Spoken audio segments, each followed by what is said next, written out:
Update हम आपसे लेते रहेंगे। बहरहाल जयपुर से बड़ी खबर है, जहां पर राजधानी में टोंक रोड से 1 साल के बच्चे के गायब होने की सूचना आ रही है। माता पिता ने इस बच्चे के अपहरण की आशंका जताई है। टोंक रोड पर निर्माणाधीन फ्लाईओवर पर इसके माता पिता मजदूरी करते हैं। 1 साल का बच्चा गायब हो गया है। फ्लाईओवर के नीचे जो है बच्चों के पास इसे छोड़ करके बच्चे को गए थे फ्लाईओवर पर मजदूरी करने, वापस लौटे तो यह बच्चा नहीं मिला, जिससे माता पिता परेशान हैं।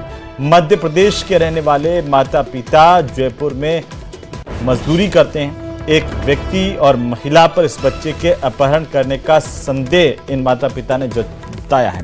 सीसीटीवी फुटेज से बच्चे की तलाश की जा रही है। एयरपोर्ट थाना पुलिस जांच कर रही है। ज्यादा जानकारी के साथ हैं सहयोगी विष्णु शर्मा जयपुर से। विष्णु, क्या अपडेट इस पूरे मामले पर? देखिए 10 महीने का जो बालक है, ये करीब इसके माता पिता टोंक रोड पर जो एलिवेटेड जो रोड बन रहा है यानी निर्माणाधीन पुलिया है, वहां पर मजदूरी का काम करते हैं और पुलिया पर ही ये माता पिता मजदूरी का काम कर रहे थे। और वहीं पर जो बच्चा था वो अन्य बच्चों के पास में उन्होंने छोड़ा हुआ था पुलिया के नीचे की तरफ। और शाम के वक्त अचानक से जब बच्चा गायब मिला, उसकी सूचना उसे आसपास तलाश किया तो नहीं नजर आया। ऐसे में जो माता पिता का संदेह है कि एक बाइक सवार युवक और एक महिला ने बच्चे का किडनैप किया, उसे वे उठा करके ले गए। और पूरा जो मामला है यानी छानबीन के दौरान ये सूचना एयरपोर्ट थाना पुलिस तक पहुंची। उसके बाद पुलिस ने नाकाबंदी भी करवाई, वहां आसपास लगे जो सीसीटीवी वो चेक किए, लेकिन अब तक बच्चे का सुराग नहीं लगाए। काफी कई घंटे जो है बीत चुके हैं, लेकिन तलाश जो है वो बच्चे की फुटेज के आधार पर जारी। जो संदिग्ध जो फुटेज सामने आए हैं उसी आधार पर ये तलाश पुलिस की जारी है। फिलहाल नाकाबंदी भी अभी तक कोई ऐसी असरदार साबित नहीं हो पाई है। जी चलिए, बहुत शुक्रिया विष्णु, तमाम जानकारी के लिए नजर बनाए रखिए। और इसी बीच जयपुर से बड़ी खबर, जहां पर हनी ट्रैप कर फिरौती मांगने वाली गैंग के 6 सदस्य पुलिस ने गिरफ्तार किए हैं। इस गैंग में शामिल एक महिला और उसके 5 साथियों की गिरफ्तारी हुई है। एक व्यक्ति को हनी ट्रैप में फंसा करके रेप केस में फंसाने की धमकी दी गई थी और इसी में ब्लैकमेल कर फर्जी केस में फंसाने और हत्या की धमकी देकर 10 लाख रुपए की फिरौती की मांग की गई। पीड़ित ओम प्रकाश को बंधक बना करके उसके रिश्तेदारों से फिरौती मांगी गई। डीसीपी के सुपरविजन में एक टीम का गठन किया गया। हरमाड़ा थाना पुलिस ने बड़ी कार्रवाई की है। टीम ने जाल बिछा करके हनी ट्रैप वाली इस गैंग को पकड़ा, जिसमें पृथ्वीराज बाबरिया, आरोपी रूप सिंह मीणा, प्रधान मीणा, इसके साथ ही विनोद बाबरिया, नंचू बाबरिया और शर्मिला गिरफ्तार किए गए हैं। इन्होंने रिश्तेदारों से 10 लाख रुपए की फिरौती की मांग की थी। पुलिस अब तमाम आरोपियों से पूछताछ कर रही है।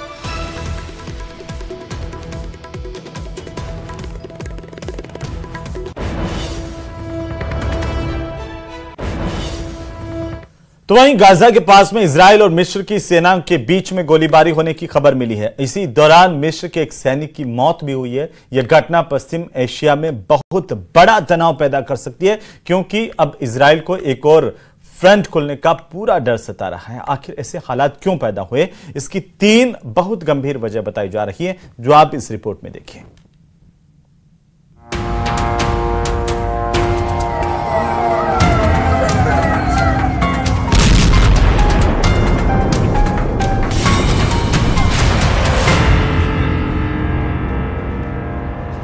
इजरायल की राजधानी तेल अवीव में जनवरी के बाद सबसे बड़ा हमला हुआ है।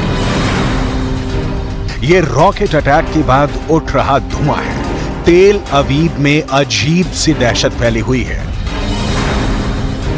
गाजा से कत्यूशा रॉकेट फायर करके हमास ने साबित कर दिया है कि वो खत्म नहीं हुआ है। गाजा के रॉकेट मेन सुरंगों के अंदर और सुरंगों के बाहर एक बार फिर लैस हो चुके हैं। हमास की रॉकेट फोर्स लगातार एक्टिव है। इजरायल में लगातार सायरन बज रहे हैं। गाजा में हमास की फायरिंग पावर में कोई कमी नहीं आई है। हमास के इस हमले के बाद इजरायल ने रफा कैंप में कोहराम मचा दिया। तेल अवीव पर हमले के बाद इजरायल के हेलीकॉप्टरों ने रफा पर हेल फायर मिसाइलों की बारिश कर दी। करीब 40 लोगों के मरने की खबर है। रात भर रफा का यह राहत कैंप जलता रहा, लाशें निकाली जाती रहीं। यह सिलसिला सुबह भी जारी रहा। रफा दक्षिण गाजा में वो जगह है जहां करीब 12 से 15 लाख लोग मौजूद हैं, क्योंकि इजरायल ने पूरा उत्तरी और मध्य गाजा खाली करा लिया है।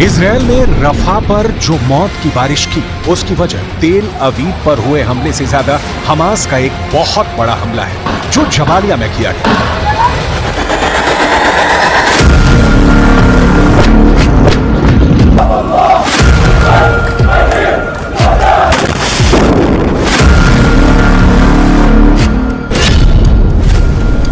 मारे इजरायली सैनिक, हमास का खूनी हमला। जरा इस वीडियो को देखिए। हमास के लड़ाके एक सुरंग से इजरायली सैनिक को घसीटकर बाहर की तरफ ले जा रहे हैं। हमास ने अपने इस वीडियो में दावा किया है कि हमने सुरंग युद्ध में इजरायली सैनिकों को न सिर्फ जान से मार डाला है, बल्कि कई इजरायली सैनिकों को बंधक बना लिया है, उनके हथियार भी जब्त कर लिए हैं। ये वीडियो उत्तरी गाजा के जबालिया कैंप का बताया जा रहा है। हम आपको एक एनिमेशन के जरिए बताते हैं कि आखिर हमास ने इजरायली सैनिकों को इतनी आसानी से कैसे मार डाला, क्योंकि इजरायली सैनिकों के पास न सिर्फ घातक हथियार और हाई टेक्नोलॉजी मौजूद थी, बल्कि मरकाबा टैंक और फुल बैकअप पीछे से मौजूद था। हमास के दर्जन भर लड़ाकों ने सबसे पहले जानबूझकर सुरंग में अपनी लोकेशन इजरायली सैनिकों को दिखा दी। जैसे इजरायली सैनिकों को लगा कि सुरंग के अंदर दर्जनों हमास के लड़ाके छिपे हैं, वो तुरंत घातक हथियारों के साथ सुरंग में घुस गए। सुरंग में इजरायली सेना की स्पेशल यूनिट के कमांडो घुसे थे। जैसे ही हमास का पीछा करते हुए इजरायली सैनिक सुरंग में घुसे, तभी सुरंग में हमास ने जोरदार धमाके कर दिए और उन पर गोलियों की बौछार कर दी। हमास ने दावा किया है कि उसने इजरायल के कई सैनिकों को सुरंग में मार डाला है और इजरायल की स्पेशल फोर्स के कमांडोज को बंधक बना लिया है। अल कसम ब्रिगेड्स के प्रवक्ता अबू उबैदा ने कहा, हमारे लड़ाकों ने इजरायली सेना को लालच देकर एक सुरंग के अंदर हमला करवाया और फिर इजरायली सैनिकों को मार डाला।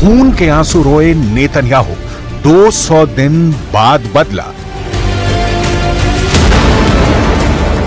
7 अक्टूबर 2023 के बाद से इजरायली सेना गाजा पट्टी को 80% तक तबाह कर चुकी है, लेकिन हमास के लड़ाकों को खत्म नहीं कर पाई है।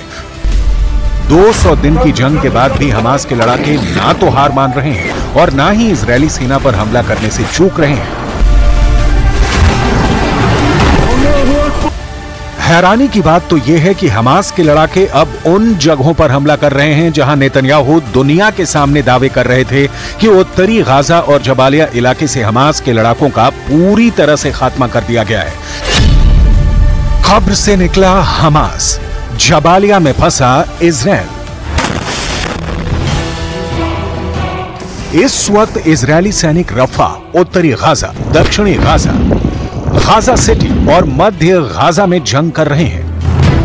पश्चिमी देशों के वॉर एक्सपर्ट साफ कह रहे हैं कि 200 दिन से ज्यादा की जंग के बाद इजरायल रफा में फंस गया है। जरा देखिए, हमास के लड़ाके हाथों में हथियार लिए एक बार फिर से इजरायल के खिलाफ एकजुट हो चुके हैं। जनाजे में उमड़ी भीड़ साबित कर रही है कि भले ही इजरायल 10,000 से ज्यादा हमास के लड़ाकों को मार चुकी है, लेकिन हमास के लड़ाकों की संख्या में जरा भी कमी नहीं आई है। शायद यही वजह है कि रफा में इजरायल के भीषण हमले के बावजूद हमास की लड़ाकू क्षमता में कमी नहीं है।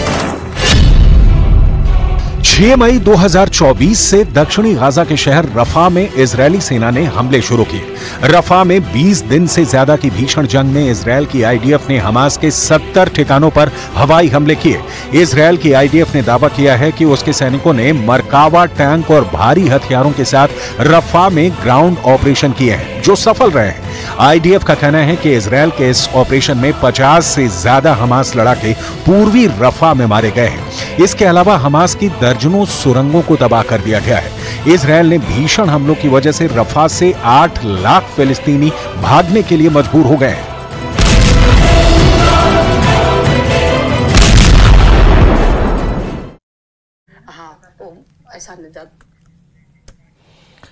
और इसी बीच राजधानी जयपुर से बड़ी खबर, जहां पर मुख्यमंत्री भजनलाल शर्मा का कल प्रस्तावित कार्यक्रम, इसे लेकर के बड़ी जानकारी सामने आ रही है। कल पंजाब और दिल्ली के दौरे पर सीएम रहेंगे। जालंधर में राजस्थानी प्रवासी सम्मेलन में शरीक होंगे। मुख्यमंत्री भजनलाल शर्मा कल रात में दिल्ली पहुंचेंगे।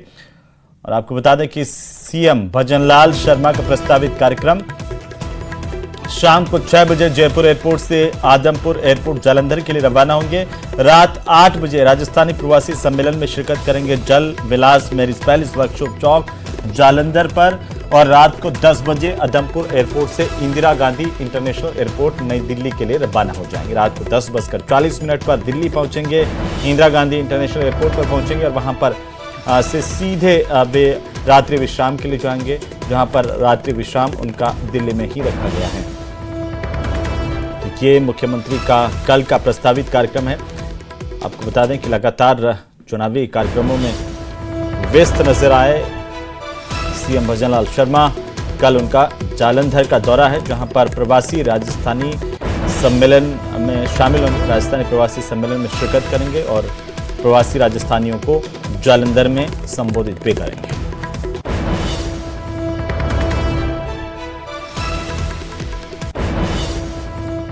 तो वहीं पश्चिमी राजस्थान में ज्येष्ठ महीने की गर्मी इन दिनों शोले बरसा रही है। नौतपा शुरू होने के बाद अब पश्चिमी राजस्थान के कई शहर भट्टी की तरह से तप रहे हैं।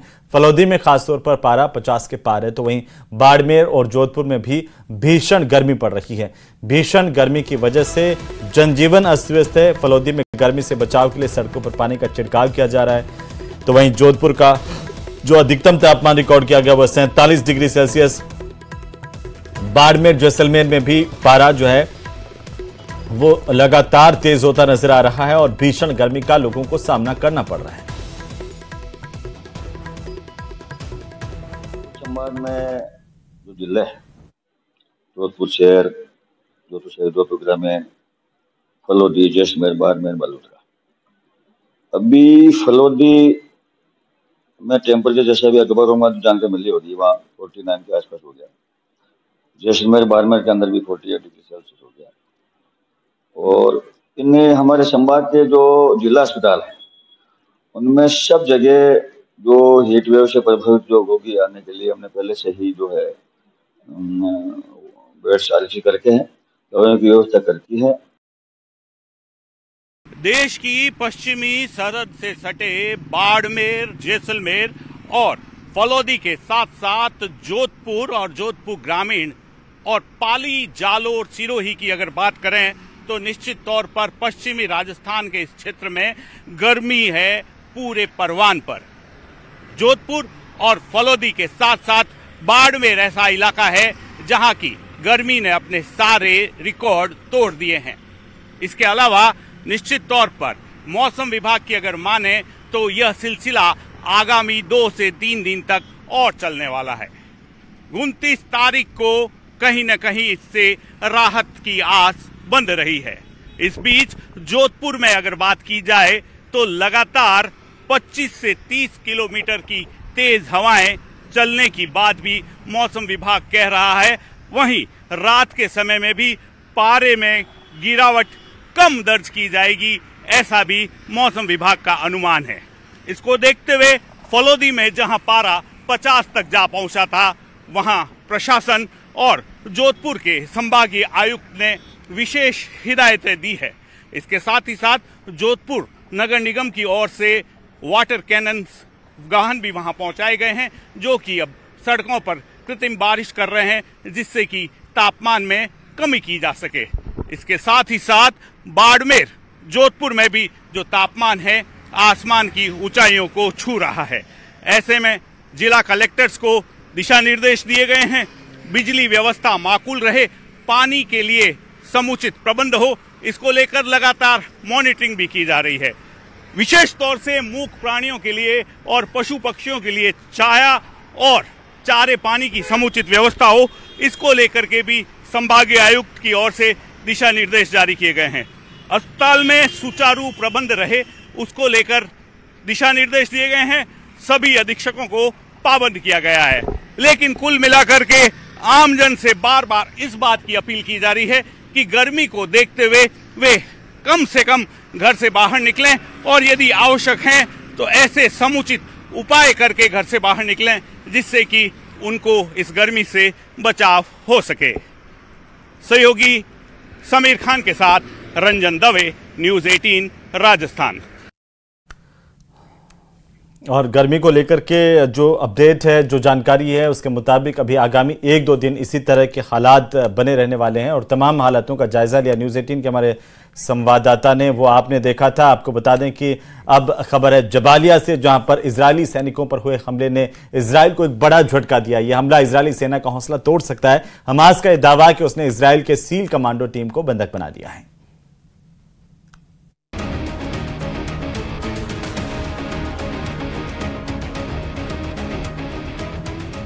इन तस्वीरों ने इजराइल में तूफान ला दिया है।